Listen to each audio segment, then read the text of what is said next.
part 2 of the festive season trilogy on Primetime Mitch, and today I'm going to be going through my top 10 Christmas horror.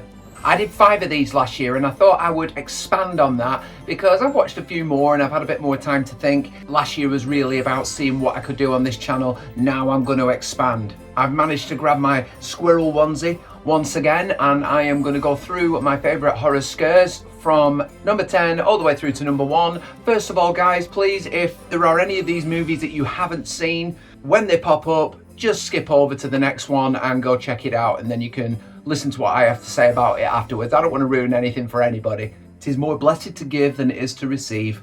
But still, I'd love to receive some likes and subscriptions off the back of my content. So please, if you do enjoy what I do and you do like listening to me and I get you through doing the dishes, then please drop a like below, hit that subscribe button and that notification bell, and drop any comments in the bottom if you want to talk about some of the movies that I discussed today. Your support for Primetime Mitch is always massively appreciated, particularly at this time of year. It is a good end to the year. I've had a really good time, and this is part 2. We did Christmas but not Christmas before this. Today it's Christmas horror, and then we'll be finishing towards Christmas with my top 20 Christmas movies of all time. But let's delve into the spooky kind and start with number 10. Number 10 in this list is a recent entry, and that is Advent Calendar from 2021. This French-Belgian horror movie, known as 𝐒𝐿𝐶, I think. My French is terrible, but I watched this a few weeks ago and I was really surprised by how much I enjoyed it. Often when it comes to Christmas horror, I tend to struggle with what to put at the bottom half of the list because I kind of like the more modern attempts, all really the same. But this one was a little bit different. It's a traditional tale, but it's told in a very non-traditional way. You got the main girl who is confined to a wheelchair following an accident. She used to be a dancer, and you are hit with some really unfortunate, unpleasant, often bordering ridiculous prejudice that she suffers throughout her life and her day-to-day. And she receives this beautiful wooden carved advent calendar of German origin, bought for her by her friend Sophie. And it's a classic be careful what you wish for tale, which we've seen many times before. It's not exactly massively original. It's not altogether terrifying or scary, really, but it actually has that engagement. I wanted to see how this played out, and it's actually, I think, a very satisfying conclusion. Some may not think so. Overall, I liked it, and I think it maybe the reveal of 𝐒𝐿, the demon inside the calendar, maybe he was shown in a couple of cut scenes when it was needless, really. I think his mystery was better. But I actually really enjoyed this, and when it came to doing a top 10, I looked at the ones below it, the honourable mentions I will talk about towards the end of this video. This one stood higher than them all. This was a bit more original, a bit nicer to look at, and really well acted. So yeah, number 10, Advent Calendar. In at number 9 is 2015's Krampus. Based on the infamous Austro-Bavarian folklore, Krampus was a movie I was kind of interested in seeing because I do find the concept of it fascinating. I do think this movie is maybe a little dilute when you look at the subject matter. This is a movie you could really make savage if you wanted to, but it still has some pretty terrifying imagery. Krampus's depiction, I think, is fantastic in this movie. A lot of people think it's a bit strange and have more of a sort of a devil look associated with him, but I quite like the fact that he looks like this horrific version of Santa Claus with the huge horns coming out. So they kind of combine the horrors of Christmas into this one creature without actually pulling away from the traditional idea of what Krampus looks like. He certainly has the same motives. This is a story about a dysfunctional family whose young son falls out of love with Christmas, turns his back on the season and stops believing. And we all know what happens when you stop believing in Christmas. The wrath of Krampus is unleashed, and I think it's a really nice looking movie. I enjoy this film. MJ Anthony is very good, and Toni Collette's good in everything she's in, I think. And it's a grim and gory tale, has a bit of a B-movie feel sometimes. I've only watched this a couple of times. It was actually number 5 on the list last year. It's gone down, but that's only because I've watched some others after it that I just like a whole lot more. So it's still in the top 10. Krampus is number 9, and for now, I'm comfortable with that. Coming in at number 8, and this one is kind of out of left field, it is Whoever Slew Auntie Roo. I think it's 𝐒𝐈𝐊𝐄𝐑𝐈𝐿 in some areas, I'm not sure, but I wasn't actually a big fan of that title. I think the original title, The Gingerbread House, actually made more sense and made it feel slightly more like a horror. So I think that was a bit of a missed opportunity there. But nevertheless, this is a 1971 horror thriller, though I think there's a lot more horror in this, starring Shelley Winters and Sir Ralph Richardson. It's very Hammer horror. Director Curtis Harrington really hadn't done a lot of major movies or anything like that. He had been involved in some big TV productions like Dynasty, Twilight Zone, Tales of the Unexpected. But this one, I'm really fond of. I only watched it recently. I've been meaning to see it for quite some time. Basically got Shelley Winters playing Rosie Forrest, or Auntie Roo as everyone knows her. And she has this beautiful big mansion, and she invites the best behaved children from the local orphanage to come and spend Christmas with her annually. And from there on, you get some ghoulish discoveries along the way which change your perception of certain characters, and Shelley Winters' performance is actually very impressive, considering the uphill struggle this movie apparently had in production, and the fact that it was sort of released as a spooky horror when really it had a sort of a comedy macabre element to it. I think this is great as a Christmas watch. And like I said, it has that Hammer House of Horror feel, that Tales from the Crypt kind of feel about it. It's around about that time, actually. And though it never really goes full horror, I think it teeters on it enough. And the ending is something else and something to really talk about. Me and Amy had a big discussion about it afterwards as to how dark it was. But nevertheless, whoever slew Auntie Roo, I strongly recommend giving this one a go. It's a really interesting watch, and it makes number 8 on this Christmas horror list. In at number 7, a movie I only saw last year, Silent Night. 2021 British movie starring Keira Knightley, Lily Rose Depp, and also Roman Griffin Davis, who is more known for Jojo Rabbit. This blew me away when I saw it, purely because I didn't expect what eventually went down. It starts in a way that I was getting prepared for not enjoying it. It is a big ask to stick with these characters at the beginning, because you just feel that head in the clouds entitlement oozing out of many of them. There is an element of obnoxiousness about them, but then you realize why they're there, and suddenly it just becomes so dark, and it never stops getting dark. It takes festive family dilemmas and friendship troubles, overindulgence at Christmas, all those kind of things, and then throws the apocalypse in. I can't get over how I felt after this movie, because it went so far away from what I was geared up for that I automatically went, that's probably one of my favourite Christmas horrors, and it's a horror. There may be quite a bit of comedy at the beginning. I mean, it's comedy depending on what you find funny, but it does have that comedy element to it. And bit by bit, it unravels as being deeply unpleasant. And I was very happy when I saw this movie. I remember doing a quick short on it last year and raving about it. What was that? It's not quite as enjoyable as the rest of the entries on this list above it, obviously, but it deserves a place because I certainly would watch it again, and if I can fit it in this year, I definitely will. So Silent Night is in at number 7. An even more recent watch makes it to number 6. Its huge following would have it at number 1, but number 6 for me is Terrifier 3. I'll be honest, I was not a fan of the first Terrifier, really. I get turned off by excessive gore, and this movie is obviously famous for that. I actually thought All Hallows Eve was slightly better than the first Terrifier.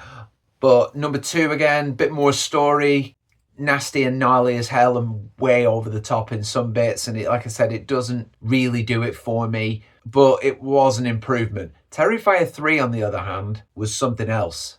Now, you still got the excessive gore. They have to give that, or else you're going to disappoint the people that love your franchise for those elements. So I totally get why it is the way it is.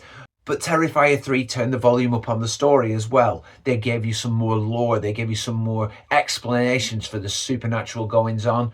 And also, when I went to watch this at the cinema, the feel of that opening scene, it felt like a retro 1970s/80s Christmas horror. It was beautiful to look at, and throughout it keeps that theme. It never strays away from that festive vibe despite the horrors going on in it. Art is suited to that Santa Claus gimmick. It's almost a no-brainer. I'm pretty sure that was on the cards early on to make a Christmas movie with art. He is perfect for that sinister jolliness. I really enjoyed Terrifier 3. And though I'm not a massive fan of the franchise, I'm certainly not chomping at the bit whenever a new movie comes out. I will go see it, but I'm certainly not like counting the days or anything like that. But Terrifier 3 was an excellent festive horror movie, really classic, really retro feeling. It zoomed right into the top 10 as soon as the credits rolled. In at number 5, again, another one that took me so long to watch, 1989's Deadly Games. Second French entry onto this list. This is often seen as the horror equivalent of Home Alone, yet it predates Home Alone. Director René Manzot actually claimed plagiarism on Home Alone, stating that they'd remade his movie. But for the sake of trying to describe this movie, imagine Home Alone, but a horror, a slasher. Even though it's sort of a lot of action, and Thomas de Fremont, the young boy in question, kits himself up like Rambo. Incredible to think that you would take a movie like this seriously, but I genuinely cannot tell you just how much I enjoyed this film. It's incredibly far-fetched, I understand that. It has a horrifying killer Santa Claus that this young boy has to deal with, and he's trying to protect his grandfather, and you are rooting for him the whole time, and it is grim enough, but it is also warm enough to be a real festive horror favourite at this time of year. It's kind of almost too nice at the start that you don't think it will go to the places it does. Believe me, it goes there. The movie's known by many names: Dial Code Santa Claus, Game Over, Hide and Freak, awful name. But I know it's Deadly Games. It's a violent Home Alone. Go check it out, it absolutely deserves it. In at number 4, 5 years earlier, 1984's Silent Night, Deadly Night. I think this is one of those movies where the story is actually the strongest element. It is not just mindless, festive carnage, as fun as that can be. There is sort of a sympathy that is garnered from watching Billy's descent when initially he was well intended, but it is essentially a story about childhood trauma and what happens to kids when they are steered down the wrong path early on. There's some fantastic scenes. In particular, I love the sleigh decapitation. And I think it's just that look, it's that feel of the 80s. It's almost like if you take a Christmas story and twist it to make it horrifying. It seems to hit more than something that's clean and crisp. I love the old school 70s and 80s Christmas movies, and I love the 70s and 80s Christmas horrors. It's not absolutely amazing. I mean, it spawned some pretty flat sequels, but the original one is always quite a special one, and it's always worth putting on at Christmas. It's got that feel, it's got that vibe, it's got that look, and it's got just enough gruesome chaos to put it in a horror list for this season. So yeah, number 4, Silent Night, Deadly Night. In at number 3 isn't just a Christmas horror entry, it is also one of my favourite movies. It's from 2003 and it's Dead End. This movie isn't massively Christmas drenched. It could very well make somebody's Christmas but not Christmas list. Similar to the Advent calendar, really. There's not a massive amount of festivities going on, no lights and trees and fanfare, but what Dead End is set at Christmas, and it's Ray Wise and Lin Shaye, a couple, and they are heading back to Lin Shaye's character Laura's parents for Christmas. Ray Wise ain't too happy about that, makes some fantastic comments on the car journey. The comedy aspect of this movie is massive. I find it very, very funny. In particular, Ray Wise. Lin Shaye is amazing, as she usually is, and I got to meet her recently in Manchester, and I took the DVD of Dead End, and she smiled when she saw it, and I was really pleased to be able to tell her that was my favourite of hers. But it has a lot of horror in it as well. There are constant creepy moments throughout that break up the comedy and make you go, oh, there's enough Christmas in there, there's presents in the car, there's jingle bell songs in the car. You are always reminded of the time of year and the reason why they're there. So it's definitely a Christmas movie to me, but it is a creepy, wild, balls to the wall horror. I absolutely love it. And one thing this film's great with as well is it's subtle with its gore. I haven't said subtle for quite some time. A lot of it happens off screen. There's only one particular moment which is fairly gruesome and cringeworthy, but a lot of it is left to your imagination. It's all about the madness of the characters, or the characters going mad. They are so dysfunctional, and the family themselves almost become the horror. So I strongly recommend Dead End. If you haven't seen it, please go see it. The performances are wonderful, and it's timeless. I never get bored with this one. In at number 2, it may surprise you that it's not the top, but it's 1974's Black Christmas. I love the fact that Bob Clark, who directed this, also directed A Christmas Story. I find that to be a wonderful little fact, and we'll talk more about A Christmas Story later down the line. But this is obviously inspired by The Babysitter and the Man Upstairs urban legend. It's very much that when a stranger calls feel, but it's so dark and creepy and eerie, and the atmosphere throughout it is just filled with dread, and you've got this Christmas setting as well. The combination, the contrast between the feeling you're getting throughout the movie and the beauty of the imagery is what makes this movie so great. I particularly love the front cover, the poster of this with the wreath and the rocking chair and the plastic over the face. It's just wonderful. It's a tremendous movie. It's such an influence on other things that have come after it. We know it inspired Halloween, which is in itself enough of a reason to be high up a list. And also how many horrors have followed that have that sorority setting. The home invasion movies that have followed. It is just so influential. It's a dark, scary watch, and I like my horror to be scary. I want to feel fear when I watch a horror, and this one has it in droves, I think. And for 1974, some of those things that he's saying on the phone to them, very risky, very ahead of its time in that sense. And this movie has also got John Saxon in it, so just bonus upon bonus, really, isn't it? Number 2 is Black Christmas. I love it. I saw the remake in 2006, and it's okay. It's not terrible. I can't bring myself to watch the 2019 one. But yeah, fantastic movie. There's just one I like a little bit more, but it goes in at number 2. Just a few honourable mentions, as I couldn't quite fit these in the top 10. I like the top 10 just too much to add these ones in. Maybe they'll make the top 15 or 20 next year. I guess it depends on what I see for the next 12 months. But first of all the creatures were stirring. Anthology movie. I love an anthology film, and certainly the holiday themed ones are great. Of course, Halloween, Trick or Treat, those ones are always a fun watch each year. So at Christmas time, a nice anthology is a good watch. This one's okay. There's some pretty good stories in. Some are a little flat, some are a little bit nonsensical, but there's a couple in there that I really enjoy. And maybe upon a few watches, this might either go higher or it might make my higher numbered rankings list next year, but a decent flick nonetheless. It's a Wonderful Knife. It's all right. It's a great name. It's a great concept. I like it when they twist those classic stories and make them dark and sinister. It's not bad. I think it's a little safe, and sometimes I can't really get on board some of the characters, but it's okay, and I enjoy it well enough. Had the chance to watch the Mean one the other day, and it's not great, but there are some scenes that raise a smile. There are some quite gruesome moments in it.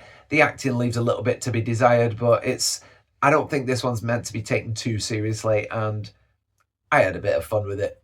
One that's slightly less comedic and certainly more dark, The Apology.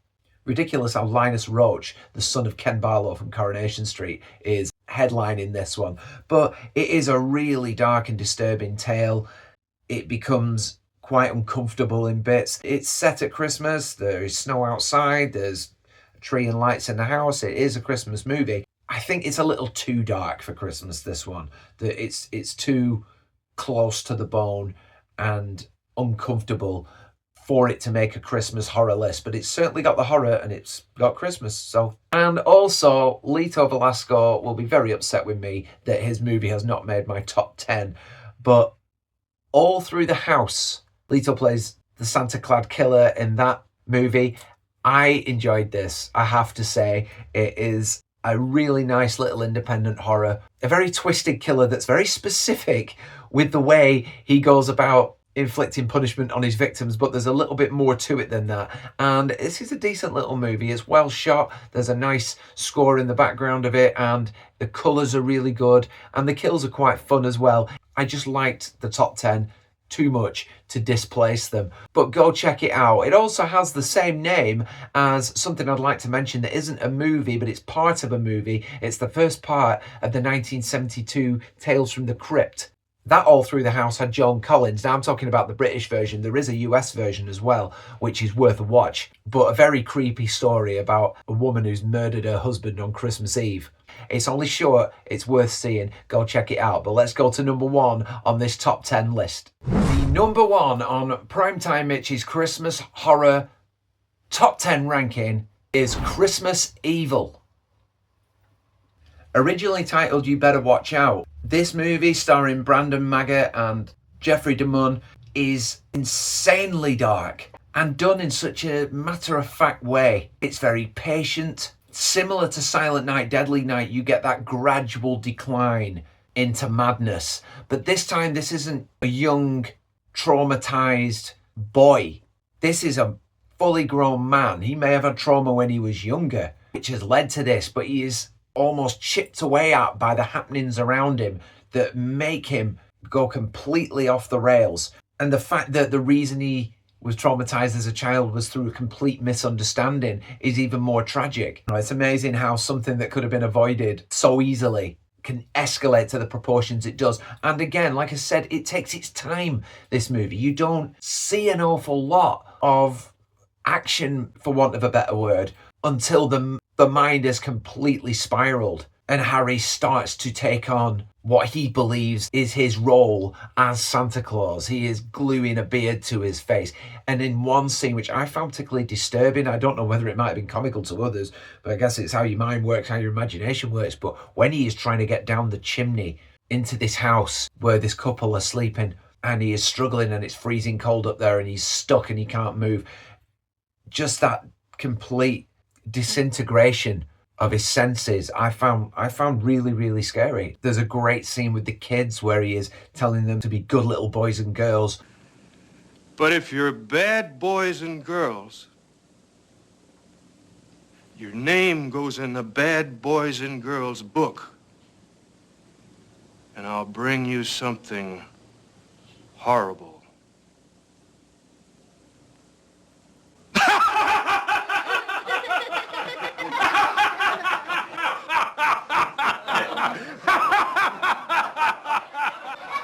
And he's doing it in such a sinister way, in such an angry way, that even the parents are sort of looking around going, what the hell is this guy? I thought this was a gem, and I think I liked it as much because I really wasn't expecting a whole lot. I'd never heard of it before until a couple of years ago. I wish I had, because I feel like that would mean it was getting recognition. Maybe it will get more over time. If you look on YouTube, there's quite a few reviews of it. I know Deadmeat do a kill count on this. I think it's an absolutely underappreciated Christmas horror classic. It might be a little mild for some, for those that want the full-on gore, the full-on horror, the bite, the edginess. This one is a slow burner, but with a very, very dark message woven through it. I am a massive fan of this movie. It is number 1 for me, and I hope if you haven't seen this movie, you will go out and watch it and hopefully agree with me. That's it, guys. Thank you for watching my top 10 Christmas horror. If your list is different, I imagine it may well be, drop it in the comments below. Tell me what your top 10 Christmas horrors are. What do you think of the ones I've picked? Do you agree with them? Do you disagree? Have I left some out altogether? It's likely because I haven't seen them. If so, that may make it a top 15 next year. But thank you for your support. Drop me a like and a subscription underneath. Hit that notification bell and you'll get immediate word whenever a new video comes out. I have one more to go this Christmas, and that is my top 20 Christmas movies of all time. That is coming up. Be subscribed and notified to find out when that's coming out and see it as soon as it comes out. Your support is appreciated. Continue enjoying your Christmas, get those movies in, and have a few drinks along the way. I'll see you all very soon.